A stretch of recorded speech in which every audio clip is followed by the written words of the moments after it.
Bismillahirrahmanirrahim. Welcome back to Guytonacademy. I am back with another video with a series of VIVA and OSPE question guide related to physiology blood practicals. Before I proceed further, I would like to remind you that I have already prepared revision of the full Power Lab practicals in previous years, so you can visit the revision or the OSPE guide from that video too, which is a quite longer video, but it has covered all the practicals of the Power Lab, right? So now start with the next experiment, hemoglobin estimation. Actually, hemoglobin estimation is for all the physiology students who are studying physiology in any of the discipline. So this is very important practical. This is the fifth practical of our series. Hemoglobin estimation by Sahli's method. Basically, this is by Sahli's method. These are the few requirements. This is the hydrochloric acid N by 10 solution. But just memorize this name: hydrochloric acid N by 10 solution, alcohol swab and lancet to prick the finger. We need some cotton, of course, and then thin glass rod to mix the blood with sodium chloride solution. We need a hemoglobin pipette to suck the blood into this pipette up to 0.02 ml and then move this blood into this Sahli's graduated hemoglobin tube. This is graduated, means there is marking over there. And then this is the Sahli's hemometer. With the help of hemometer, we measure the hemoglobin concentration of anyone in their blood, right? So first of all, I will show you a small video with the equipment that we are using. I will try to explain very briefly, because this is not for the explanation of the experiment. This is a video is basically for the questions related to this practical. However, just to highlight the equipment tools, I will show you. This is the hemometer, right? This is the hemometer, which has two standard tubes, and we have to match our blood with these standard tube colors. This is the hemoglobin tube to suck the blood up to 0.02 ml, and then this is the mixing stirrer, you can say. This is the dropper to add the still water, and this is N by 10 sodium chloride solution to add into the blood. We will see why we use the sodium chloride solution in coming slides. So this is the tube where we will put our blood and mix this blood with N by 10 sodium chloride solution and wait for 2 to 3 minutes. After 2 to 3 minutes, what we will do, we will add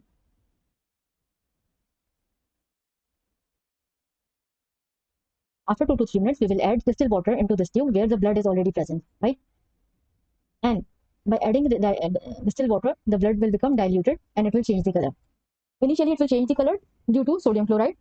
After that, we will add distilled water until the color of the blood in this tube will become similar to the color of these standard tubes, so that we can match. Just a minute, I can show you. Okay, I'll show you next slide. See here, this is the center tube where we have to put our blood, right? And compare with the brown glass standard. This is the brown tube, right? So we have to compare the concentration. This is the highest Hb concentration, this is the lowest Hb concentration. So we keep diluting our blood by distilled water until it will match this color, right? When it matches this color, we will read it. Like for example, after adding distilled water, this is 16, this can be 14, this can be 12. So whatever will be the concentration, this is the central tube in which blood is there. So by adding the distilled water, the level will be increased. So it can go up to 22 gram percentage.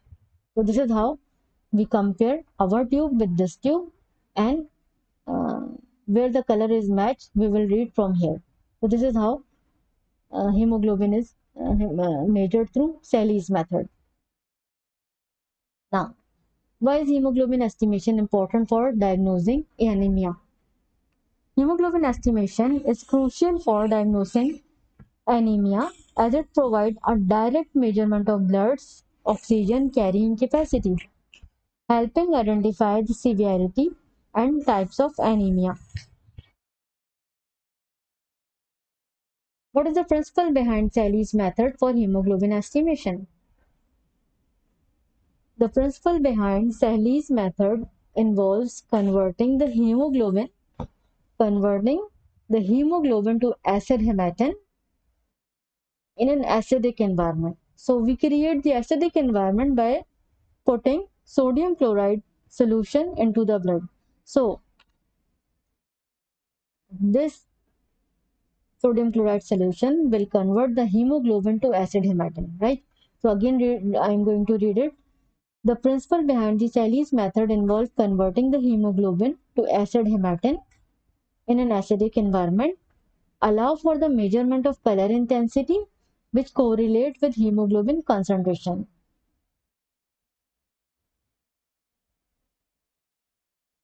Again, this is the requirement. And beta and HCl to convert the hemoglobin to acid hematin. Sahli's pipette accurately measure the blood sample that we have to put into the pipette. So this is the hemoglobin pipette. This 0.02 is the indicator in the tube that this is for the practical of hemoglobin estimation. There are more pipettes. We have two more pipettes like this, but there is a ball inside it. So this is the difference between this pipette and the pipette for the RBC count and WBC count. This is different, right? Although initial part is similar, but there is a ball in the RBC and WBC counting pipette. So this is the Sahli's pipette for the hemoglobin. A standardized comparison tube. These are the standardized comparison tube for comparing the color intensity during measurement. The steps involved in performing the Sahli's method. Fill the Sahli's pipette with blood sample to marked line. What is the marked line? This is the marked line. So we will suck the blood up to this level. Transfer the blood into the test tube. Add N/10 HCl drop until the solution turns brown. Dilute the solution with distilled water to marked lines. Compare the color intensity with the standard color scale to determine the hemoglobin concentration. How is the final reading of hemoglobin concentration determined in Sahli's method? The final reading is determined by comparing the color intensity of the acid hematin solution. Compare the color intensity of the acid hematin solution against the standard color scale, which indicate the hemoglobin concentration in the gram per deciliter. Sometimes we have standard colored tubes as we see in the hemometer. Sometimes we have a chart with different uh, shades of the brown color. So we can compare with the standard colors and we can find out the hemoglobin concentration in our sample in the unit gram per deciliter. What are the methods for measuring the hemoglobin concentration? There are several methods to measure hemoglobin concentration. For example, spectrophotometry is very common. Then sign methoglobin method, Sahli's method, and HemoQ system. What is the color index? The color index is a measure used to assess the average hemoglobin content in the red blood cell, indicating the chromicity, color intensity of the cells. It helps classify types of anemia.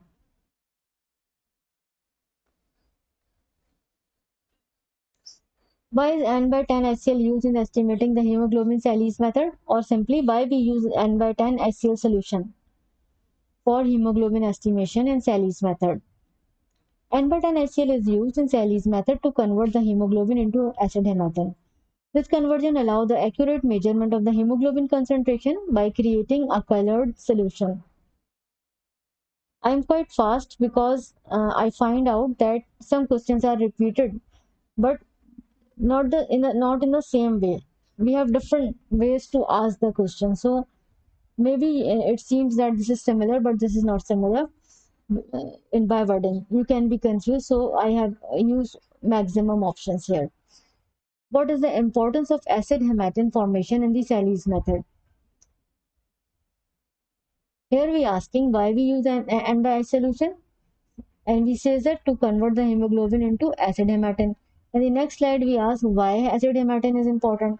So the formation of acid hematin is crucial as it results in a stable colored solution. Stable colored solution that can be measured by spectrophotometrically, enabling the determination of hemoglobin concentration.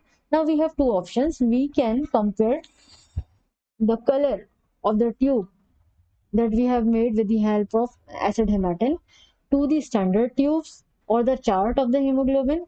We have different colors over there, or for further confirmation we can use the spectrophotometry also by using the same method.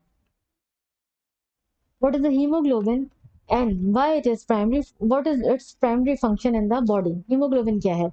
Hemoglobin is a globular protein found in red blood cells. Its function is to transport oxygen from the lungs to the body and remove the carbon dioxide from the tissues back to the lungs for exhalation. Furthermore, hemoglobin regulates the blood pH, so it is a good buffer. What is the normal concentration of hemoglobin in adults, males and females? I have taken this value from the Guyton. So the hemoglobin concentration in males is 13.5 to 17.5 gram per deciliter. For females, it is 12 to 15.5 gram per deciliter. In children, it is 11 to 16 gram per deciliter. In newborns, it is 14 to 20 gram per deciliter. It is quite high in newborns. How much oxygen can 1 gram of hemoglobin carries? 1 gram of fully saturated hemoglobin can carry about 1.34 milliliter of oxygen.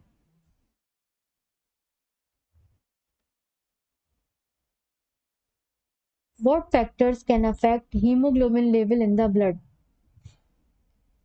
There are several factors that can affect the hemoglobin in the blood. For example, dietary intake like iron, vitamin B12 and folate. If you are taking these in excessive, of course, there will be more hemoglobin. Chronic diseases like kidney disease, inflammatory conditions, genetic disorders, thalassemia, sickle cell disease, hydration status can change the hemoglobin. Then altitude, like high altitude can increase the hemoglobin. So we can have several factors that can affect the hemoglobin in our blood. What is the oxygen carrying capacity of one molecule of hemoglobin? One molecule of hemoglobin can carry up to 4 molecules of oxygen, which is about 1.3 milliliters, which is about 1.34 milliliters of oxygen and 4 molecules of oxygen. What are the different types of normal hemoglobin? Basically we have three types of normal hemoglobin. Hemoglobin A, HbA भी कहते हैं उसको, hemoglobin A2, HbA2, hemoglobin F, HbF भी कहते हैं इसको. So the hemoglobin A is adult hemoglobin and comprising about 95% of total hemoglobin. Hemoglobin A2 counts about only 2 to 3% of total hemoglobin. Hemoglobin F, fetal hemoglobin, primarily present during fetal development and newborns. What are different types of abnormal hemoglobin? Again, we have different types of abnormal hemoglobins like hemoglobin S, C, E, and D. Hemoglobin C is associated with sickle cell disease. Hemoglobin C associated with hemoglobin C disease. Hemoglobin E, common in Southeast Asia, can lead to mild thalassemia. Hemoglobin D associated with certain hemoglobinopathies. So we can have these abnormal types of hemoglobin also. What is hemoglobin A1C? A1C is very common. Everyone knows about it. But hemoglobin A1C is a form of hemoglobin that is chemically linked to glucose, right? It serves as a marker for average blood glucose level over the past 2 or 3 months. Sometimes we want to know the status of blood glucose level for 2 months. So for that purpose, we can have a check of hemoglobin A1C that will give you the idea about the status of 2 to 3 months hemoglobin in your blood. What is the end product of red blood cell degradation? What happens when red blood cell degrade? The end product of red blood cell degradation is bilirubin formed from the breakdown of heme in hemoglobin. What is anemia? Anemia anemia is a condition Anemia is a condition characterized by a deficiency of red blood cells or hemoglobin in the blood. It will lead to decreased oxygen carrying capacity. This can cause symptoms such as fatigue, weakness, pallor, your skin becomes yellowish. All these are the symptoms. Name the different types of anemia.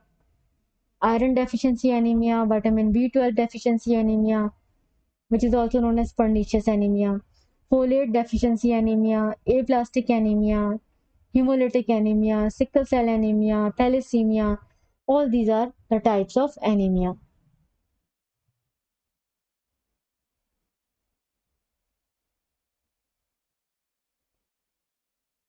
What is the role of iron in hemoglobin formation? Iron is very important and essential component of hemoglobin. Iron deficiency can impair hemoglobin synthesis and lead to anemia. These are just not the questions of the theory. These type of questions repeatedly appear in your unobserved and observed OSPE. So you have to consider these theory questions for the practical aspect also. Okay. Now, what happens to the hemoglobin after red blood cells are destroyed? I think it is repeated. Hemoglobin is breakdown into heme and globin. Heme is converted to bilirubin and processed by the liver. Globin is degraded into amino acids for reuse. How is bilirubin formed and what is its significance in the body? Bilirubin is formed from the breakdown of heme after the destruction of red blood cells. It serves as an important indicator of liver function.